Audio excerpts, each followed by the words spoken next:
Saludos a todos. Feliz domingo. Me acompaña en el estudio el ingeniero Salvador Nasralla, ex candidato presidencial de la Alianza de Oposición contra la Dictadura. Señor Nasralla, bienvenido al programa. Gracias por estar aquí. Darío, es un gusto estar, creo que es la cuarta vez, o tercera o cuarta vez que estoy aquí en tu programa. Y le mando un gran abrazo y un saludo a toda tu audiencia de Vanegas. Muchas gracias por estar aquí. Permítame que durante conversemos yo le dibuje una caricatura. Por supuesto, como siempre. ¿Le parece bien? Bienvenida a la caricatura, ya tengo 3. Muy bien. Esta Vamos será entonces por la una cuarta. Más. Muy bien. Magnífico. Voy a elaborarle una caricatura aquí, como hago siempre con todos los invitados al programa mientras conversamos. ¿Usted ganó?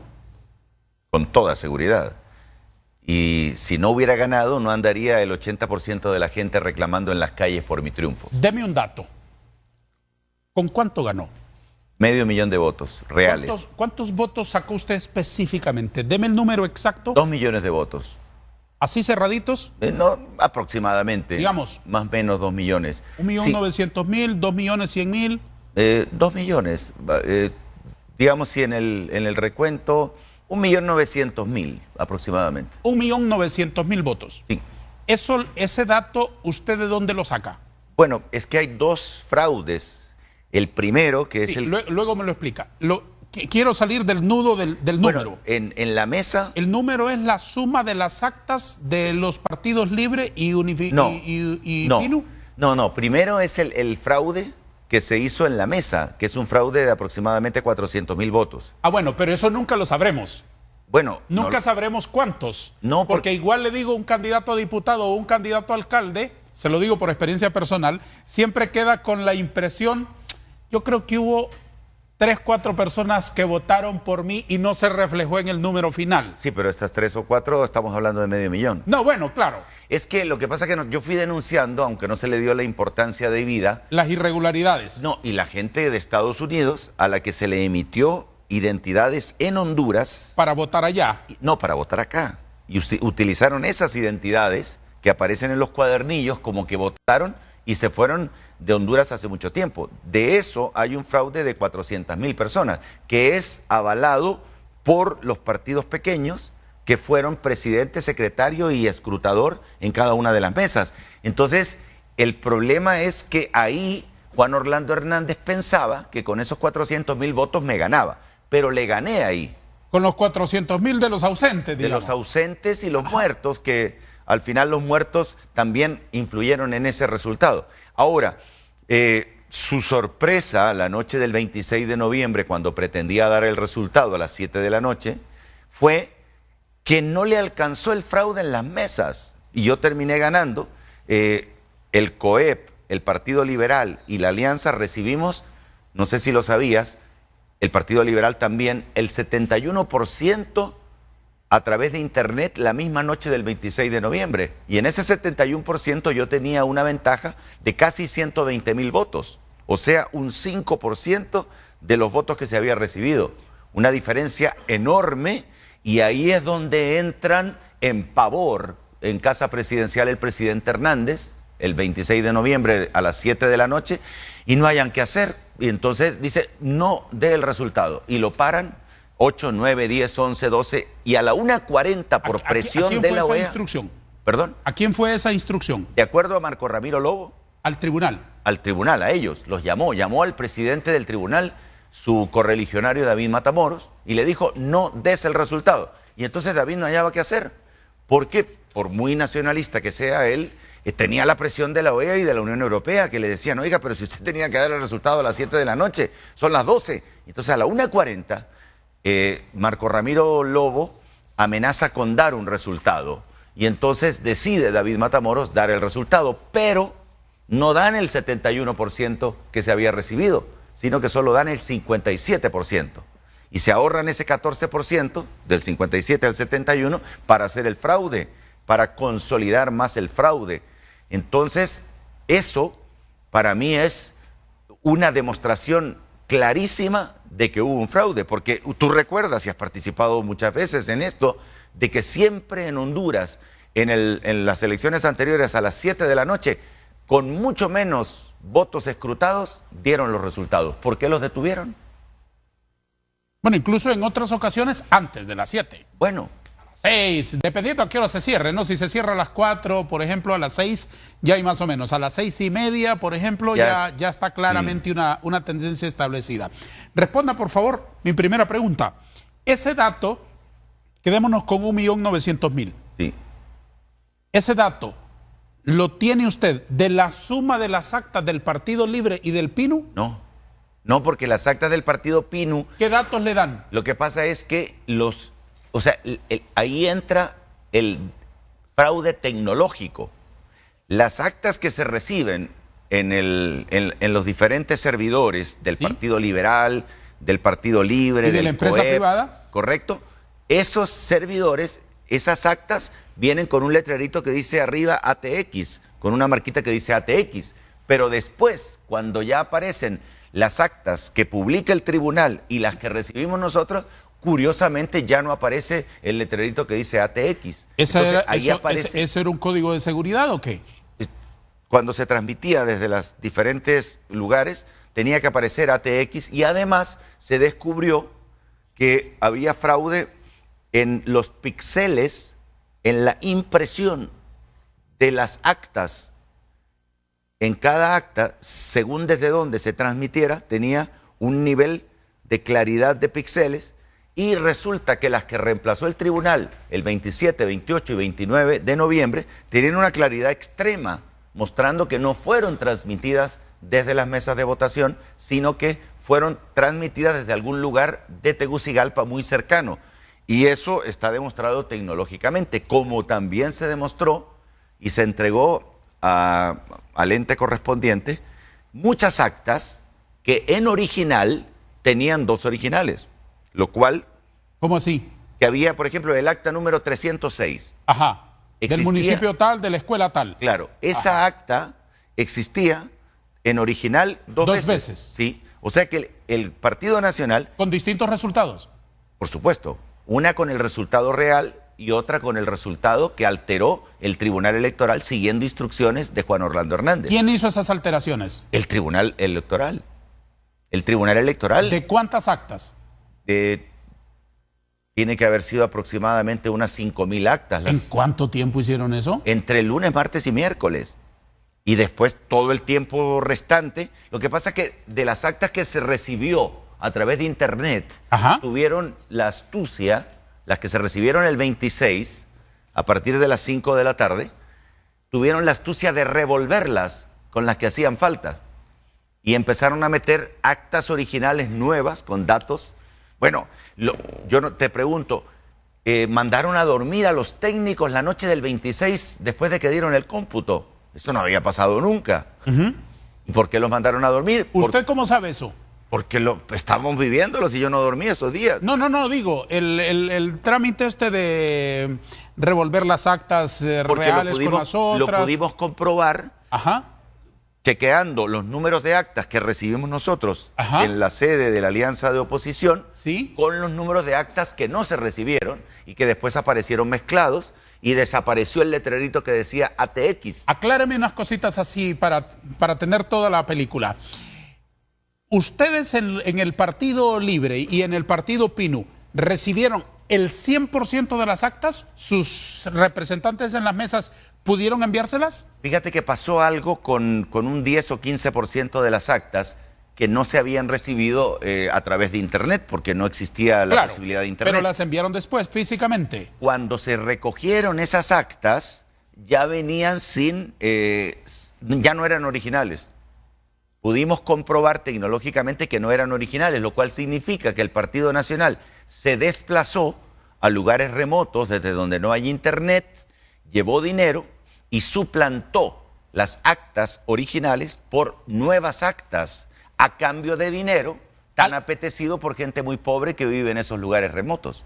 Entonces me está diciendo usted que despojaron de ese 10 o 15%, lo que sea, a los propios militantes de la Alianza de Oposición contra la Dictadura, sí, que eran los representantes en la mesa. Correcto, en los lugares donde no había internet. ¿El Partido Nacional les ofreció a ellos plata a cambio de las actas originales? Y eso es típico, eso no es de ahora, eso pasa siempre. Claro que sí. No, pero en un partido de guerreros que está peleando Sí, si lo una que cosa de esa magnitud, suena cuando menos raro. Sí, lo que pasa, Darío, es que tú tienes un ejército de guerreros, pero hay hambre también. Y el hambre de muchas personas sucumbe.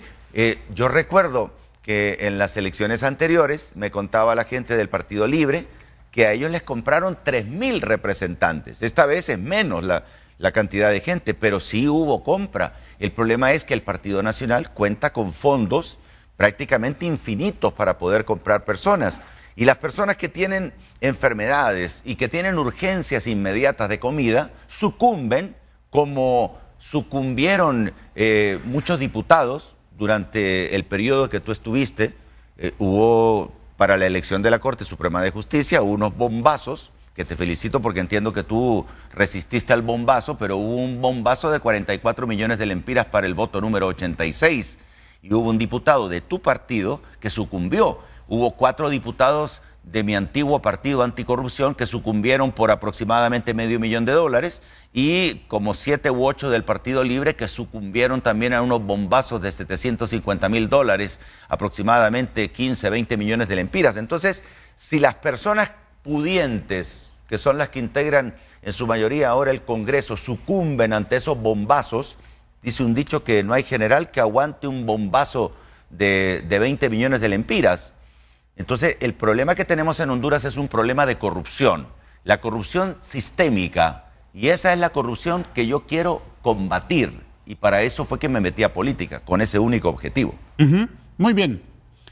Insisto en preguntarle, ¿de dónde sacó el dato del 1.900.000? Mira, nosotros presentamos un documento ante la Organización de los Estados Americanos con todo el fraude, con todas las formas, tanto físicas como científicas. En donde estaban irregularidades. Donde están las irregularidades. Y también en ese documento estaba el compilado de todas las actas de donde se origina el número de 1.900.000 votos a su favor. Sí, porque le comparamos actas reales donde yo tengo 180 votos, Juan Orlando tiene 20, pero en el acta que aparece en el sistema del Tribunal Electoral, el que tiene 180 es Juan Orlando y el que tiene 20 soy yo. ¿Y eso cómo es posible? ¿En la transmisión?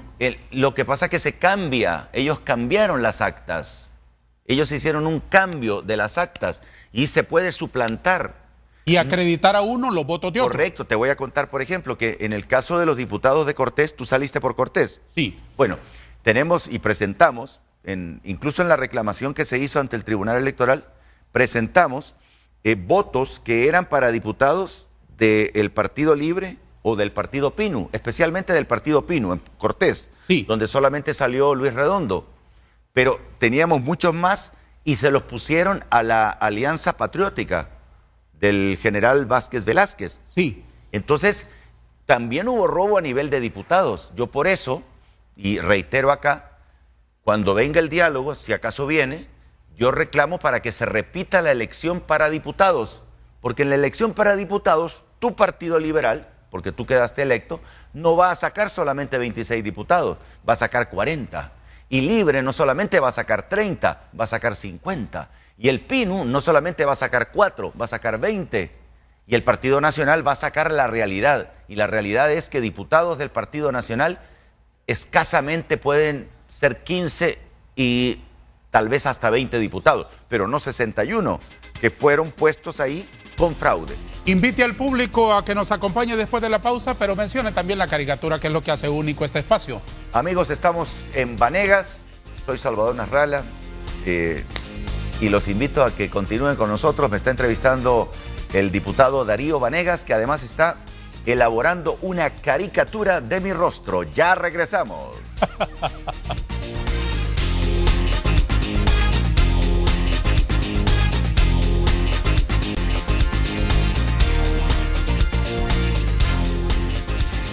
Señor Nasralla, aprecio mucho su locuacidad y su capacidad de expresión, pero le pido que me dé respuesta breve de aquí en adelante porque quiero preguntarle muchas cosas y temo que el tiempo no nos ajuste para tantos aspectos que quiero que con su visión nos queden un poco más esclarecidos, cuando menos. Y en ese sentido quiero preguntarle lo siguiente. ¿A qué se debe que los informes de los observadores internacionales fueron tan ambiguos? No, no fueron ambiguos. Hay 34 páginas del informe de la misión de observación de la OEA, que es suficientemente claro. No, pero hay partes, usted debe reconocer, en donde ellos abordan temas y los dejan en una nebulosa. Por ejemplo, por decir algo, el tema de las papeletas planchaditas, por así decirlo. Lo mencionan, pero no son contundentes al decir, muy bien, esas papeletas estaban recién impresas y fueron colocadas ahí por alguien. Porque no les consta. O sea, ellos dicen, esto no puede ser, pero a ellos no les consta que fueron colocadas ahí por alguien. ¿Usted no advierte ambigüedad en esos informes? No, porque ellos son observación. O sea, ellos no se pueden convertir en jueces, sí, sino que solamente observadores. Estoy de acuerdo. Por lo menos esa es la excusa que ponen. Estoy de acuerdo en eso.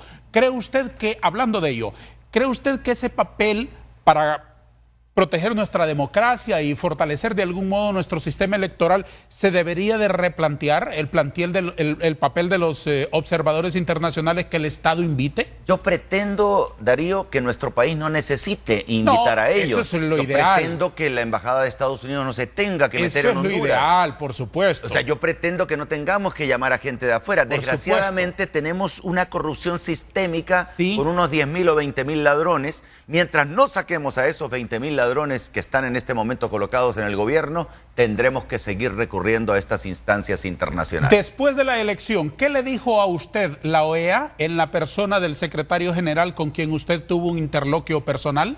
Cuando yo fui a Estados Unidos, él me dijo claramente que yo había ganado, pero que ellos no lo podían decir porque ellos son observadores. ¿Se lo dijo a usted don Luis Almagro? Sí, y otras personas que me acompañaron estuvieron ahí presentes. Él está totalmente claro que yo gané las elecciones. Lo que pasa es que ellos son misión de observación.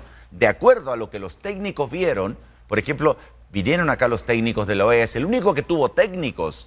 La Unión Europea no tuvo técnicos. ¿Sí? Era clarísimo las alteraciones y todas las alteraciones eran en contra mía. O sea, todos los cambios de actas que se hizo, todas las transmisiones irregulares, todo fue hecho en contra mía. Entonces, obviamente, yo soy el ganador de las elecciones. Y es por eso, Darío, que por primera vez llevamos tanto tiempo, más de 2 meses, con la gente reclamando en las calles. Normalmente, ¿cuándo había pasado eso en nuestra historia? No, no recuerdo. Nunca. Francamente no recuerdo. Y la gente va a continuar reclamando. Y yo les agradezco, porque la gente, resulta que en un centro de votación había un montón de mesas, y en todas las mesas ganó Nasralla. Y en el otro centro de votación también. En una que otra ganó Juan Orlando Hernández. Y entonces la gente no acepta que se burlen de ella. O sea, lo que yo difiero es que algunos internacionales dicen que fue muy estrecho el resultado. Mentira, el resultado no fue nada estrecho. Fue una diferencia de 500.000 de votos. Si es que lo derroté en la mesa y después vino y tuvo que recurrir a la parte tecnológica para poder robárselo. Y las pruebas son contundentes a nivel tecnológico y son respaldadas por la Universidad de Georgetown, que es la universidad donde van a estudiar la gente que tiene dinero de Honduras. El señor Nureddin dijo que era imposible cambiar esa tendencia y también lo dijo la gente de la revista The Economist, que es una revista de 170 años de existencia que ha revisado un montón de elecciones y nunca había pasado eso. Pero en Honduras, con la corrupción, pudimos revertir la tendencia mundial de todas las elecciones. Incluso lo del voto rural, que ahora es prácticamente una fábula callejera, lo del voto rural demostró una antropóloga que vivió en Honduras, que en Honduras no se puede diferenciar entre una persona urbana y una persona rural. En la mayor parte del país hay personas que se consideran urbanas que viven en piso de tierra, que es una característica de la gente rural. Ahora, después vinieron una serie de actividades en los días posteriores a la elección en el tribunal en la que los partidos Libre, PINU, que son los que le tocan a usted, porque usted los encabezó, tuvieron la oportunidad de contrastar esos datos que ustedes tenían. Cuando vinieron a revisar actas, dicen que el Partido Nacional aportó sus actas y el tribunal procedió a aquello y les invitó públicamente a ustedes. ¿Por qué no fueron? El Partido Libre lo que tenía era pruebas tecnológicas del fraude. Las pruebas del intercambio y mezcla de las actas. Y no se podía asistir porque ellos ya habían cambiado todo el universo de actas. El universo de actas ya no era el real, ya no decían ATX, ya no tenían, ni siquiera tenían los logos que aparecen de los partidos. Entonces eran documentos falsos. Eran documentos falsos. Entonces era fácil de probar, señor Pero Nasrallah. es que se les dijo, se les estuvo mandando que eso era falso. Es decir, imaginemos ese escenario. Cuando el tribunal dijo, muy bien, señores, si aquí hay tanto alboroto y tanto descontento, tráigame usted sus papelitos, tráigame el otro partido sus papeles. Estoy refiriéndome a las actas, porque querían que les entregáramos los papeles para manipularlos ellos. No querían que se hiciera un cotejamiento físico cara a cara. Tráigame sus pruebas. No, pero es que yo entiendo que cada uno lleva su abogado y su abogado lleva su topollillo de papeles y lo conserva y lo dice, muéstreme usted la de la colonia Kennedy, el acta número 200. Lo que no quiso. Saque la suya el otro partido, saque la suya el otro partido y leámosla. Es que eso fue lo que no quiso el tribunal. Es que David Matamoros es una persona que fue puesta ahí por Juan Orlando Hernández, igual que Eric Rodríguez y Saúl Escobar. Pero estaría de acuerdo usted que esa es la manera de poner. Sí, pero si hay tanto. Pero cuando pidieron eso ya había pasado un mes. Ya había pasado un mes cuando quisieron hacer eso. Entonces ya no un mes, ya habían pasado. Sí, varias semanas. Varias semanas. Entonces ya habían alterado todo. Nosotros vimos todo lo que tenía el Tribunal Electoral. Entonces, desde el punto de vista de la alianza de oposición, no tendría sentido porque no iban a contrastar documentos apócrifos con documentos auténticos. Correcto. Y además, el fraude ya era tecnológico. Es que esta es la parte que es difícil entenderla para alguien que no sabe de tecnología. El fraude para descontar los 120,000 votos que yo llevé de ventaja cuando se transmitió desde las mesas, ese fue un fraude tecnológico. Entonces, eso solo lo puede entender un técnico, que yo entiendo un poco, pero no soy un técnico. Entonces, ese es el problema que hay. Y la OEA por eso mandó técnicos, y los técnicos vinieron, le preguntaron a los técnicos de aquí, y prácticamente se quedaron con los calzones abajo, porque ¿eso estaba preparado? Desnudó. ¿Eso estaba preparado? No, si eso es lo terrible, que el fraude tecnológico, Juan Orlando Hernández pensó que robándome 400,000 votos en las mesas bastaba para derrotarme. La sorpresa es cuando reciben el 71% por internet el 26 de noviembre y le saco una ventaja de 5%, la irreversible, 120,000 votos. Entonces el tipo dicen que entró en un descontrol tremendo y dio la orden para que no se diera el dato a las 7, ni a las 8, ni a las 9, ni a las 10, ni a las 11, ni a las 12, ni a la 1, hasta la 1:40 por presión de los organismos internacionales. Durante ese momento de esa aciaga noche, que quedará registrada como una noche muy difícil en la historia democrática y no digamos en la historia electoral de Honduras. La noche del robo electoral, más evidente de la historia. Durante esa noche, don Salvador, ¿el tribunal, los magistrados tuvieron contacto con ustedes? No, solamente con Juan Orlando Hernández. Juan Orlando Hernández estuvo haciendo llamadas, ¿cómo va la cosa? ¿Qué se puede arreglar?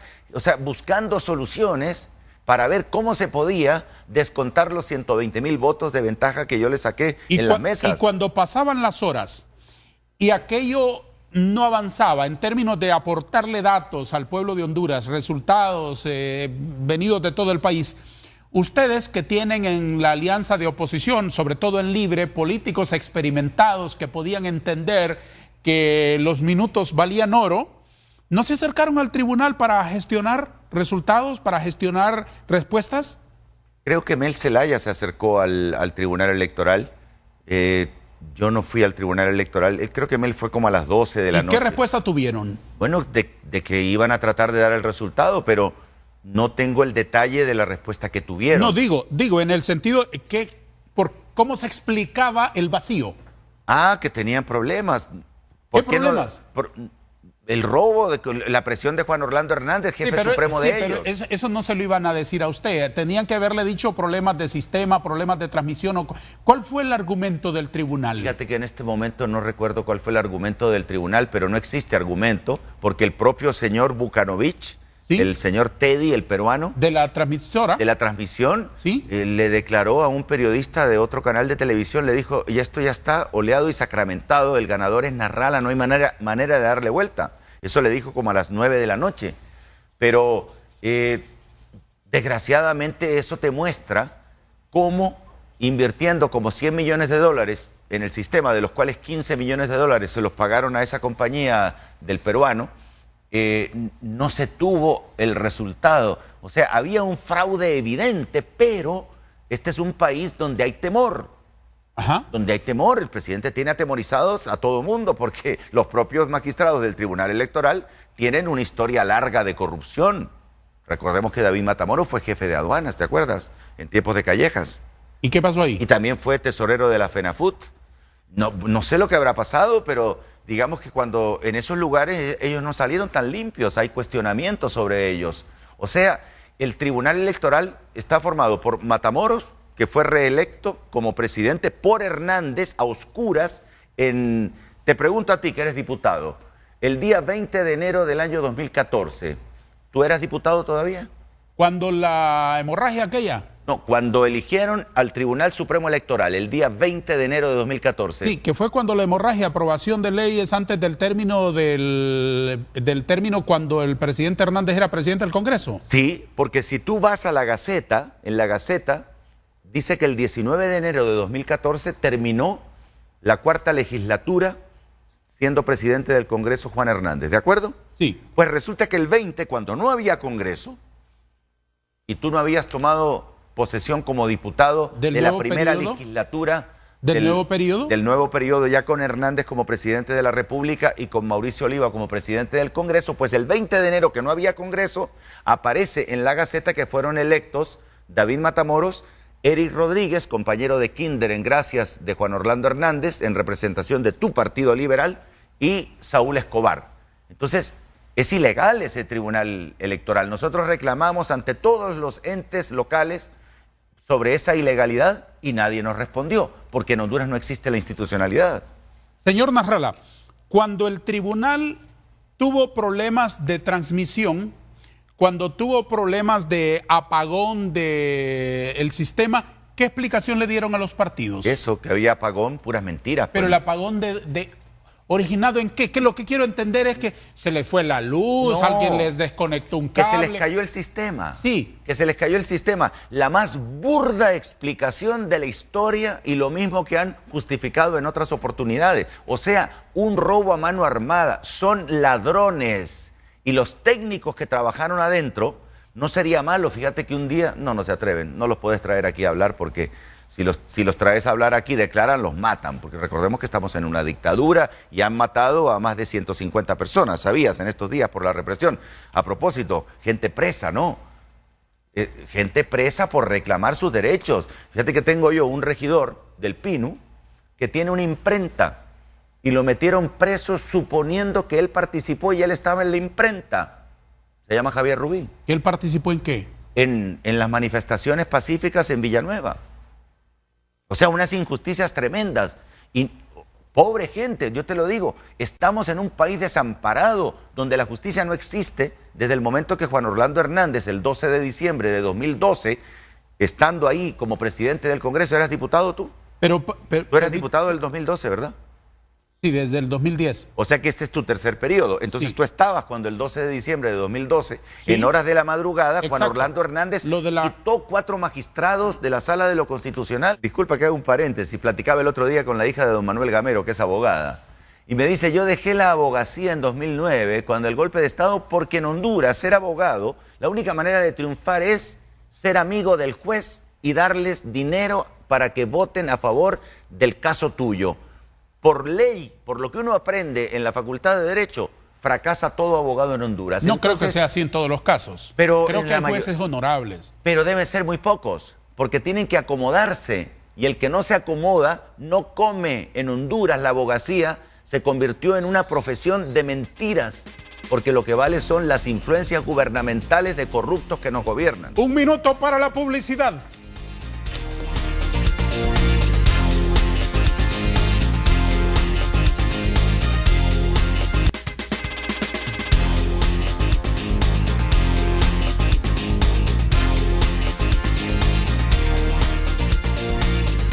Dibujo y converso y dibujo cada domingo después de Noche de Gala en este programa con un formato único en la televisión mundial.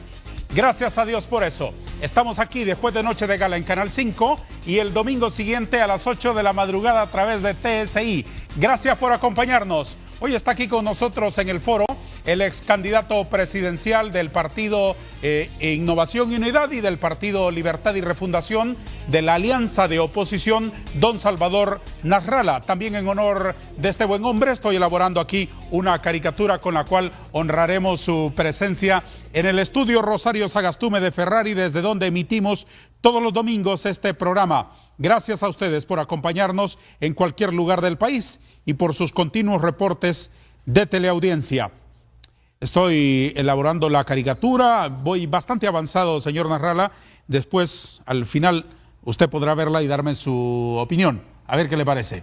Eso me pone ciertamente nervioso, porque las últimas veces usted no quedó satisfecho y yo he hecho un esfuerzo hoy por estar a la altura de sus expectativas.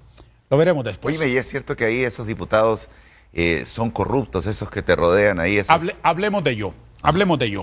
Usted se refirió al Congreso como 128 mareros. ¿Qué significaba eso? Sí, los del Partido Nacional, 61 propietarios y sus suplentes, más los 4 que se vendieron de la alianza del general que dio el golpe y sus 4 suplentes. Me equivoqué, en realidad no eran 128, eran 134.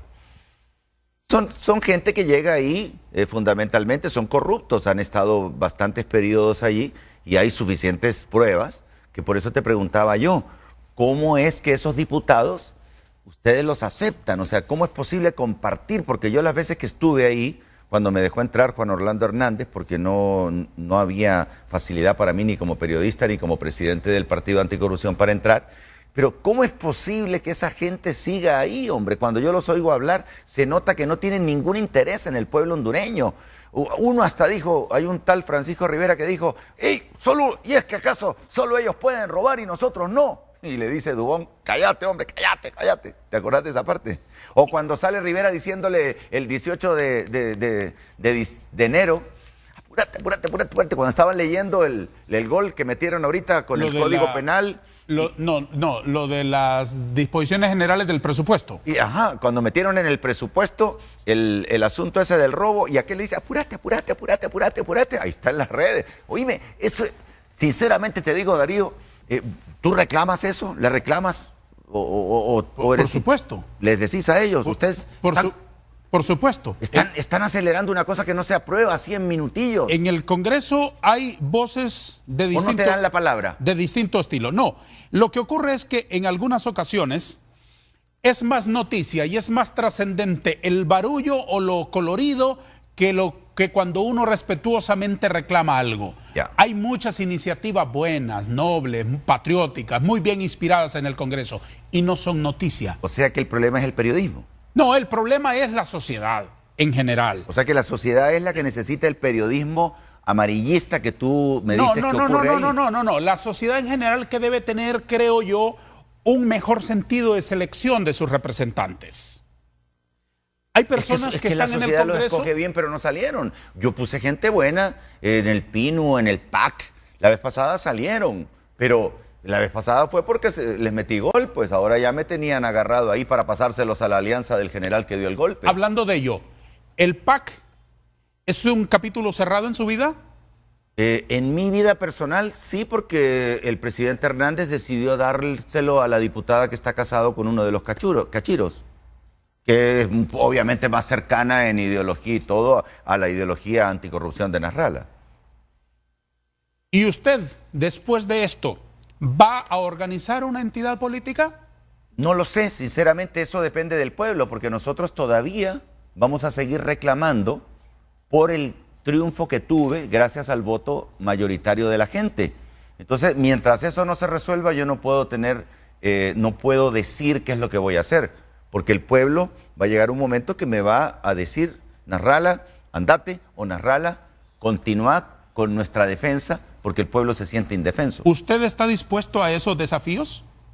¿A cuáles desafíos? A organizar un partido, a continuar en una lucha política planteando su aspiración presidencial, etcétera. Depende, todo depende de lo que me pide el pueblo y todo depende de los cambios que se hagan en Honduras, porque no podemos seguir con delincuentes, porque te lo digo, fíjate que las veces pasadas que me entrevistaste, yo decía delincuentes, prácticamente tenía dudas. Hoy estoy totalmente seguro que son delincuentes corruptos y ladrones los que en su mayoría con contadas excepciones, integran el gobierno. Imagínate que, bueno, me enteré hoy que, bueno, Oliva puso a su yerno en Conatel, ¿sabías?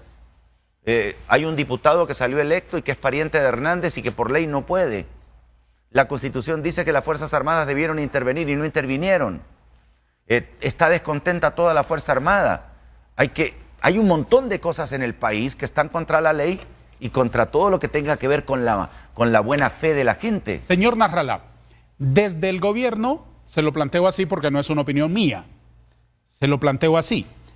Desde el gobierno, señor Nasrallah, hay acusaciones de que la violencia que se generó en las calles, el saqueo de tiendas, de empresas, etcétera, etcétera, fueron insufladas por el llamamiento de la Alianza para protestar por los resultados electorales. ¿Eso es así? No es así. Eso es una táctica que ya ha utilizado en otras partes el señor Rendón, que es el que asesora a estos delincuentes, y lo han utilizado en varias oportunidades para infiltrar las marchas pacíficas. Yo participé en un montón de marchas pacíficas y yo en ninguna del montón de marchas que anduve vi algún acto vandálico de las personas que andaban conmigo, pero sí vi gente bajándose de patrullas policiales yendo a romper tiendas. Unas arbitrariedades increíbles en Honduras, no puede ser, hombre.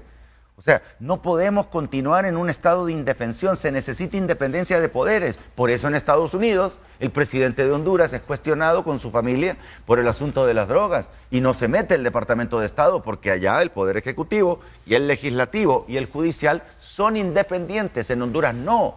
Señor Nasrallah, ¿de qué color quiere la corbata? El color que tengo aquí con... Es que ese es azul, pero por respeto, como esto lo va a conservar... Poné la amarilla. Da lo mismo. Amarilla. Amarilla. La verdad que yo los colores, siempre me ha gustado el color azul. Y de tanto estar vinculado en la campaña con el rojito, ¿no le gustó el rojo? Es que nunca me ha gustado el color rojo, fíjate. ¿No le gusta? No, el color rojo lo encuentro... Violento. Un bonito color, pero no es así como mi favorito. En mi ropero hay mucho amarillo, mucho verde, mucho azul, pero hay poco rojo. Amarillo. Mire qué bien se ve en la caricatura el amarillo con el contraste del traje negro que... Bueno, pero este traje es... No, pero es que se lo puse así por razones técnicas aquí en la caricatura. Eso es una opinión distinta al modisto que lo viste a usted. Acuéstame. Mira, dijiste razones técnicas, o sea, la falta de un marcador azul.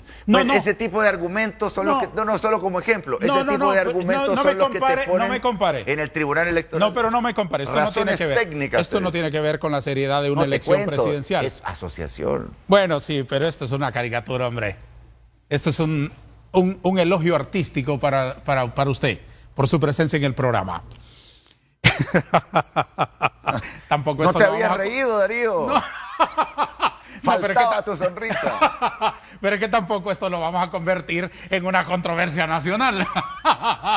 El país no está para eso. El país no está para eso. El país está en una etapa que nunca en su historia estuvo. Vámonos ni siquiera en el siglo XVIII, ni en el siglo XIX. Vámonos a lo serio, señor Nasrallah. Le escuché decir una semana después de la elección que usted se desvinculaba del Partido Libre y del Partido Pinu porque era una especie de contrato, valga el juego de palabras. Todo el mundo entiende que usted estaba utilizando un eufemismo para el proceso electoral y que usted iba por la organización de un Frente Democrático Nacional, palabras más, palabras menos, que era una especie de organización un poco más amplia que no incorporaba solamente actores políticos, sino también empresas, familias, hondureños independientes, sociedad civil, para un proyecto político que trajera reformas electorales cuando menos y no volver a pasar por estas que pasábamos. ¿En qué quedó esa iniciativa? No. Yo creo que yo no dije todo eso de que íbamos a hacer un partido político. No. Un frente amplio. Yo lo que dije es que ya la alianza no solamente era el Pinu Libre y la gente nasralista, sino que se sumaban los liberales, la mayoría de la parte buena del Partido Liberal, y se sumaban otras personas como las que tú has mencionado. Sí. Pero era para un frente que ya está formado y que es el que ha hecho las manifestaciones, las marchas y toda la gaseada que te cuento, ¿verdad? O sea, a mí me afectó notablemente la gaseada que nos pegaron a 3 kilómetros del Estadio Nacional con unos gases que a saber de dónde son. me ha afectado notablemente y ese es el tipo de cobardía que yo veo en las Fuerzas Armadas de Honduras y en su jefe supremo, el señor Hernández. Pero volviendo al caso de lo que yo dije el 22 de diciembre, primero lo dije en el marco de una entrevista telefónica en donde el periodista me llama para decirme: ¿y ahora qué va a hacer usted? ¿Quiere venirse a trabajar a mi canal? Como que si a mí me estuvieran despidiendo de este canal. A mí no me están despidiendo de este canal. ¿Qué va a hacer ahora? Entonces yo le digo: vamos a sumar fuerzas, pero no he dicho que esa suma de fuerzas va a ser para un nuevo partido político. Eso lo vamos a definir una vez que estemos en el poder. Cuando estemos en el poder, porque yo sigo confiando que más temprano que tarde en este año 2018, Nasrallah va a estar sentado en la silla presidencial por la presión popular de un pueblo que no se dejará esquilmar. ¿Cómo se logra eso? Que usted llegue a la silla presidencial en el 2018. ¿De eso me está hablando? Ahorita voy a llegar a la silla presidencial este año. El pueblo va a seguir reclamando, el pueblo no se ha callado. ¿Y eso cómo se logra, señor Nasrallah, si ya hay un resultado, digamos, oficial? Pero son corruptos. Discutible y todo. Sí, señor Nasrallah, lo entiendo bien. Pero... ¿estás de acuerdo que los del tribunal son corruptos? Escúcheme esto, escúcheme esto. El organismo encargado de decidir quién es el presidente ni es la FIFA, ni es el Norseca, ni es ninguno de ellos, es el Tribunal Supremo Electoral. Ni la Asociación de Caricaturistas Mundiales tampoco. Sería mejor el mundo si así fuera. De acuerdo. Sería mejor el mundo si así fuera. Sí, porque la FIFA es corrupta también. Los que hacemos humor somos los más serios. Tienes toda la Hacer razón. humor es un asunto serio. Entonces el tribunal corrupto... Ya me quito el hilo usted. A ver, el tribunal ya determinó. Ya fue juramentado por el Congreso.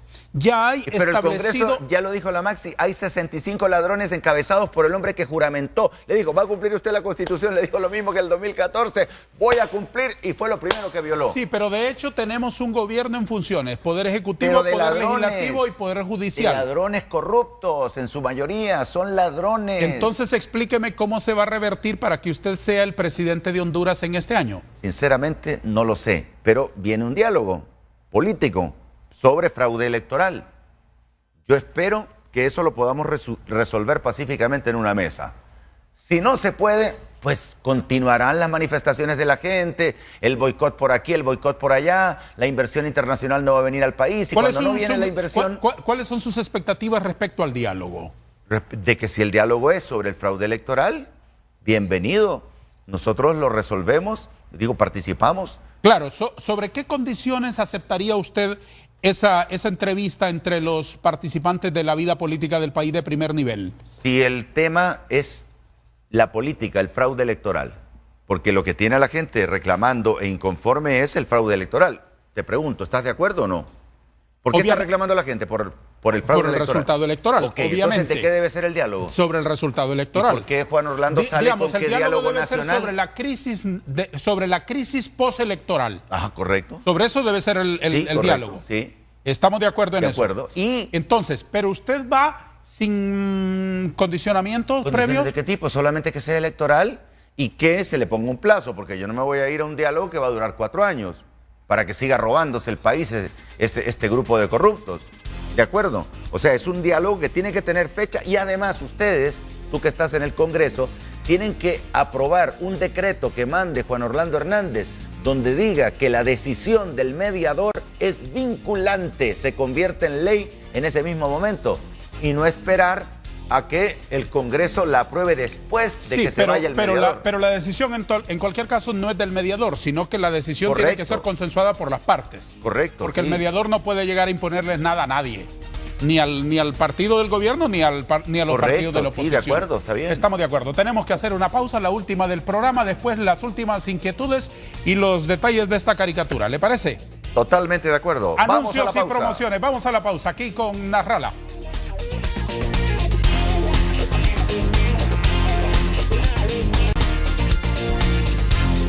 ¿Le queda tiempo a usted de ver el programa Vanegas de vez en cuando? Sinceramente, casi no veo ningún programa. No me queda tiempo porque paso metido en las redes. Las redes son hoy en día, cada vez que hago una publicación alcanzo 1 millón de personas. Me dedico fundamentalmente a eso. Hoy día la gente del mundo se ha dado cuenta de lo que pasa en Honduras gracias a mi red de Facebook y Twitter, especialmente la red de Facebook. Me hubiera gustado verlo. Obviamente que las entrevistas que me hiciste a mí sí las he visto y algunos pasajes de preguntas que les has hecho y respuestas de algunos de tus invitados. Pero yo no veo ni siquiera el programa X0 que es grabado, me queda tiempo de verlo. Señor Nasrallah,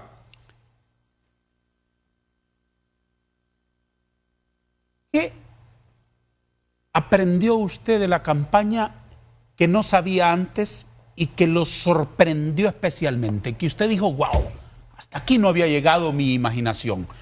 Un detalle, un aprendizaje de la campaña que a usted lo haya conmovido especialmente. Que yo creía que la ley se cumplía.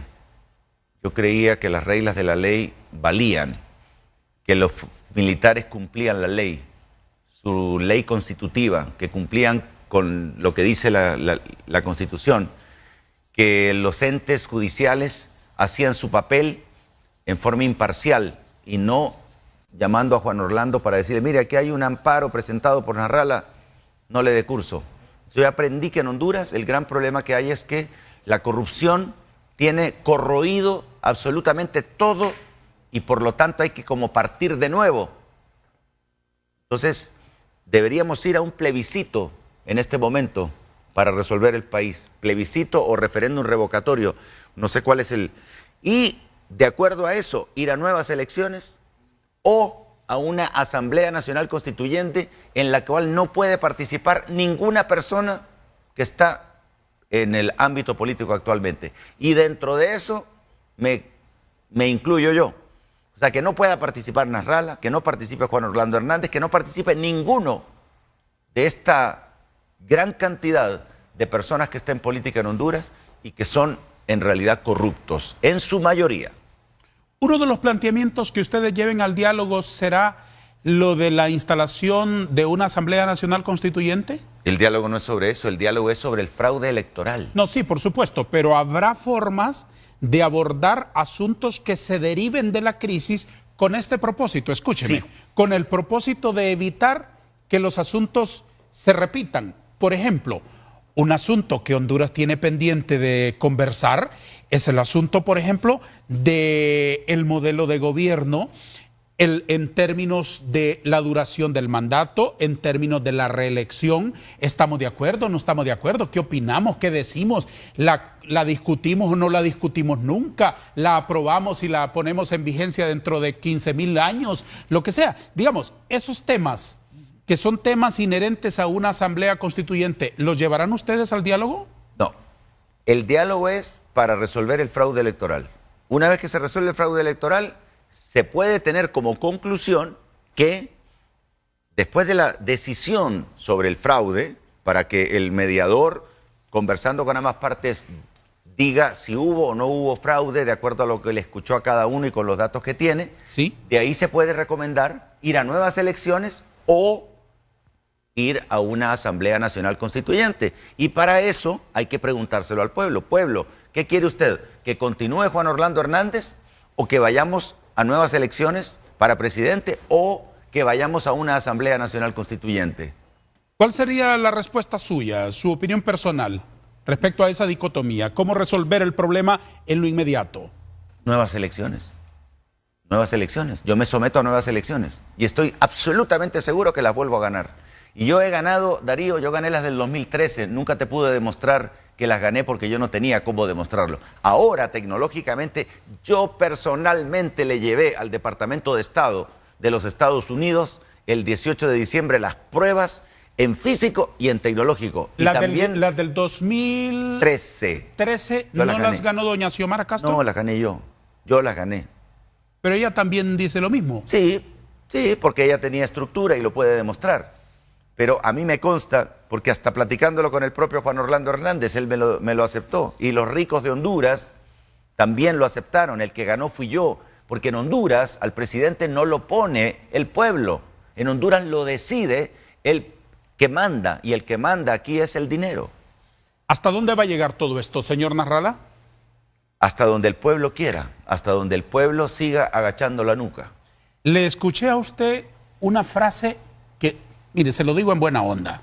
No se me vaya a alterar por lo que le voy a decir. No, para nada. Tomo agua antes. No, o tecito de valeriana. No, yo no ando recetando esas cosas. Se lo digo. ¿A ti fue que te dijo Juan Orlando Hernández cuando le preguntaste si se iba a quedar 4 años más? Mire, ahí está la silla. A ti fue que te dijo, ¿ah? Entonces usted ve el programa Vanegas. Veo los cortitos, que además lo publiqué en mi Facebook, el pedacito ese. Claro que lo vi, lo tengo y lo he repetido un montón de veces. ¿Pero es cierto o no? Sí. Te dijo que solo iba a estar 4 años. Lo dijo en el programa. O sea que el presidente es mentiroso. Lo dijo en el programa Vanegas. Te mintió. Faltó la verdad, ciertamente. Bueno, mentir, pues, que faltó la verdad, mucha gente no entiende. Mintió, es cuando dicen sustrajo, robó.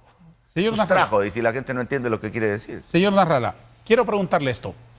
Usted dijo algo muy duro en relación con Honduras, que me parece, porque yo, siendo cristiano, creo que las palabras tienen poder y lo que se declara es porque se ha creído y por lo tanto va a ocurrir. Porque yo creo antes de ver las cosas. No necesito ver para creer. Ese es fundamento de mi fe. Entonces, usted dijo que este país iba a entrar en esa vorágine hasta que nos quedáramos sin país. Cuando yo escuché esa frase, entendí muy bien el dolor que había en su corazón y la confusión que había en su corazón por toda la turbulencia electoral que se vino. La batalla que usted libró como candidato presidencial es una batalla de altos quilates. O sea, un candidato presidencial mete el alma, mete el corazón, mete todo su prestigio por una causa a la que abraza y en la que cree a ciegas.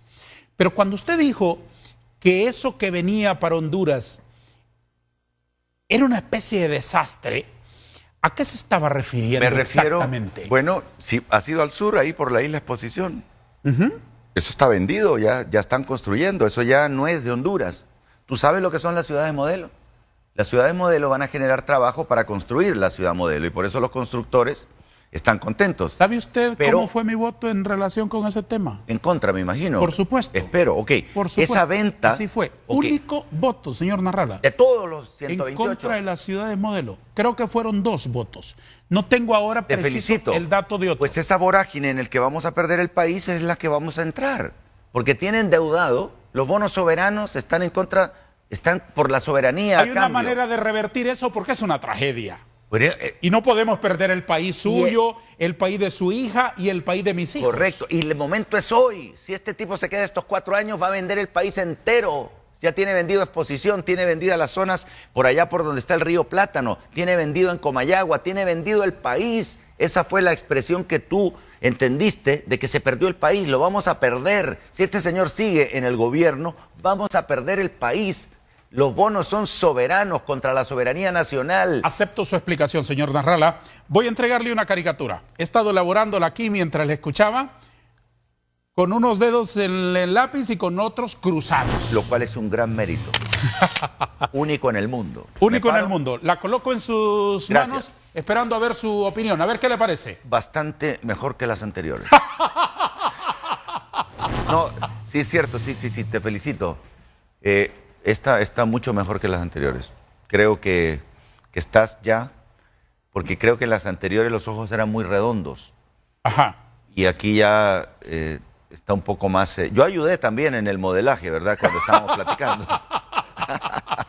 Te felicito, Darío. Sinceramente, muchas gracias. Esta creo que sí... Las voy a poner juntas para que se vea la evolución del artista. Haga lo que usted quiera, señor Nasrallah. No, es una obra suya en nombre de los espectadores. Yo, este tipo de obras de una persona como tú, que eres un caricaturista... Es más, fíjate que algunas caricaturas tuyas, que las publica la prensa, yo las utilizo y las comento y estoy totalmente de acuerdo. Muchísimas gracias. Y aquí está, digo yo... Muchísimas gracias. Si te doy el crédito a veces, pero... Muchísimas gracias. Déjeme una palabra como respuesta a mis últimas inquietudes. Una palabra, si le fuera posible. ¿Cuál fue el mejor aprendizaje de la campaña? Que en Honduras las leyes no se cumplen. ¿Reconoce algún error grave suyo en la campaña electoral? Ser demasiado sincero y poco político. ¿Le frustra no haber recibido la banda presidencial? Para nada. Me frustra que el pueblo no coma. ¿Qué propone para abordar el tema reelección? Que si el Congreso decide que debe haber reelección y los diputados representan al pueblo, bienvenida. Usted es nuevo papá. ¿Cómo se prepara un biberón? Sinceramente, ahorita la niña tiene solo 40 y pico de días, 50 días, y en este momento lo único es leche materna, así que no le hacemos biberón. Lo felicito. Y felicite a su madre, a la madre de la niña. ¿Qué opina de Almagro? Pues un diplomático. A mí me causó buena impresión, pero como todavía esto no está terminado, podría cambiar de opinión. Dígame un salmo de la Biblia que le guste. Mira, yo me sé Juan 3:16, porque de tal manera amó Dios al mundo que ha dado a su Hijo unigénito para que todo aquel que en él crea no se pierda, mas tenga vida eterna. ¿Cuál es la institución del Estado más débil? La Corte Suprema de Justicia. ¿Insistirá en un tercer intento por ser nuestro presidente? Lo definirá el pueblo hondureño. ¿Cuál es su futuro político, señor Nasrallah? El que el pueblo hondureño quiera que yo tenga como futuro político. Si el pueblo me exige, yo tengo que seguir luchando por él. Una o dos palabras para calificar, en términos generales, a la prensa hondureña. No investiga a fondo sobre los temas. Gracias por estar aquí. Espero que se haya sentido cómodo entre nosotros. Nosotros le hemos pasado muy bien con usted. Igualmente, Darío, éxitos con tu programa. ¿Ya cuánto tiempo llevas? ¿Cuántos años? 3 años. En Televicentro. Éxito, muchas gracias. Buenas noches a todos. Espero que regrese cuando usted quiera, cuando usted estime conveniente. Muy amable, gracias. Gracias, señor Nasrallah, ex candidato presidencial de la Alianza de Oposición. Ha estado con nosotros en el programa Vanegas, que cierra por hoy, pero regresa el próximo domingo. A todos, gracias. Adiós.